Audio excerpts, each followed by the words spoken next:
Hablamos sobre un acontecimiento que partió la historia de Europa y, por decirlo así, del mundo entero en dos, en un antes y un después. Y me refiero a la Reforma Protestante y, por supuesto, a la Contrarreforma, que fue la respuesta de la Iglesia Católica a esa iniciativa, que nace en el corazón de un monje, que nace con una idea, que tal vez no pretendía separar, sino reformar, desde la perspectiva y originalmente desde la fe, pero fue un acto o una transformación que no se quedó contenida en la fe, sino que se extendió al accionar y al desenvolvimiento de la sociedad. Ahora, ¿para qué esta idea? Para que Martín Lutero se convirtiera en esa gota que derrama el vaso. Veamos el contexto de Europa de esos tiempos. Para que este movimiento tuviera el éxito que tuvo, o fuera esa chispa que incendiara el bosque, habían grandes acontecimientos o grandes antecedentes que se estaban dando. Y fueron como esa pólvora propicia para que el movimiento de la reforma cobrara auge y mucho peso dentro de la sociedad. Y el primero era la crisis eclesial que se estaba viviendo, la venta de indulgencias y los excesos de la iglesia de aquel tiempo habían tocado los niveles más altos. Y entonces Martín Lutero, que es esa gota que derrama el vaso, abriendo todo este espacio con sus 95 tesis en la Catedral de Wittenberg, pues pretende esa tan ansiada reforma. Y una de sus más grandes insignias es: el justo por la fe vivirá. Ese es el motor que impulsa la reforma. Ahora, la reforma puso la Biblia al alcance de las personas y la historia menciona muchísimos testimonios que la gente hasta aprendió a leer por medio de la palabra. Esto se debió al impulso que tuvo la imprenta en ese tiempo.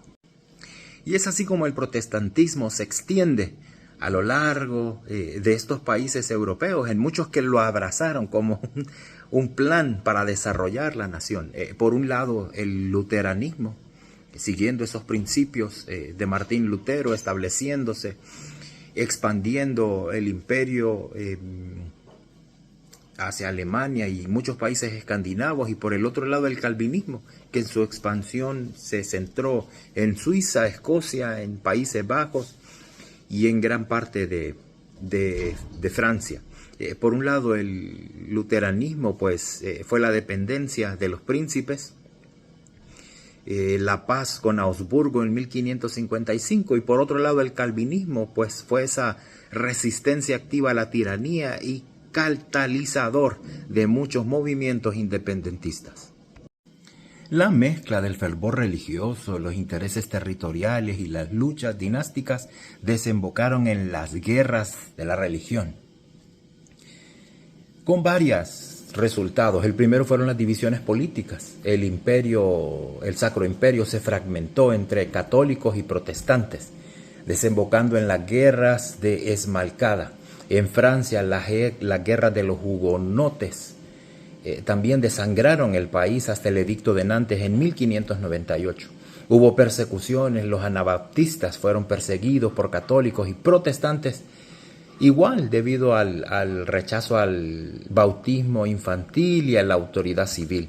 Así los católicos en Inglaterra también enfrentaron la persecución de Isabela I y se dieron tantos conflictos. Estos conflictos culminaron con la Guerra de los 30 años, que va de 1618 a 1648 y terminó siendo la lucha por ese poder hegemónico, estableciéndose ese nuevo orden europeo basado en la soberanía territorial y el debilitamiento del poder imperial, viendo ese acontecimiento como la Paz de Westfalia en 1648, ya marcando el camino hacia un Estado moderno. Se da ese acontecimiento que les mencioné, el legado político o la Paz de Westfalia, 1648, y este acontecimiento puso fin a la guerra. Ya el Tratado de Paz puso fin a esa guerra de los 30 años. ¿Cuáles fueron esas consecuencias? O la más importante, pues el establecimiento de la soberanía estatal sobre la religiosa y el debilitamiento del poder imperial y del poder del Papa. El impacto, marcó el camino hacia el Estado-nación moderno, donde el interés político prima sobre la unidad religiosa.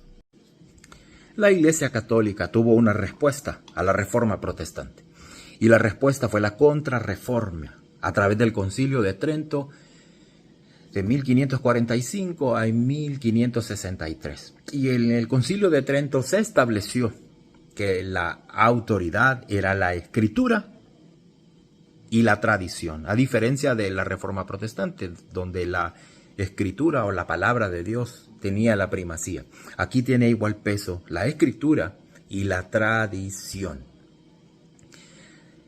Desde la perspectiva de la Reforma Protestante, solo la fe salvaba. Aquí la salvación va de acuerdo a la fe y a las buenas obras. Estas son necesarias para la justificación. Versus a la máxima de Martín Lutero, solo la fe. Y finalmente se reafirman los 7 sacramentos y la transubstanciación, que es ese elemento que la hostia, cuando el sacerdote celebra la Eucaristía o la Santa Cena, literalmente se convierte en el cuerpo de Cristo. Pero de igual forma, así como hubo una reforma hacia afuera, una contrarreforma, también hubo una reforma a lo interno de la Iglesia Católica. Y la primera reforma disciplinaria fue la creación obligatoria de seminarios para la formación rigurosa del clero. Una supervisión fue la imposición de una residencia episcopal para erradicar la corrupción. Los jesuitas fueron clave en la educación de universidades y en las misiones globales en Asia, América, para compensar así las pérdidas que se estaban dando en Europa. El renacimiento de las artes fue uno de los elementos que se utilizaron para establecer la contrarreforma. Y es así como el arte pasa a promocionar la fe. Y el propósito fue promover un arte dramático, emocional y accesible para conmover y atraer a los fieles.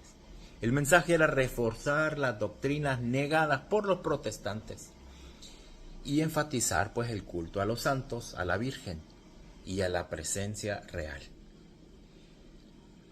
En contraste, pues una respuesta visual directa a la austeridad del culto protestante. Y así se fue estableciendo, fue una de las estrategias de las cuales se echaron mano a través del arte en el renacimiento de las mismas.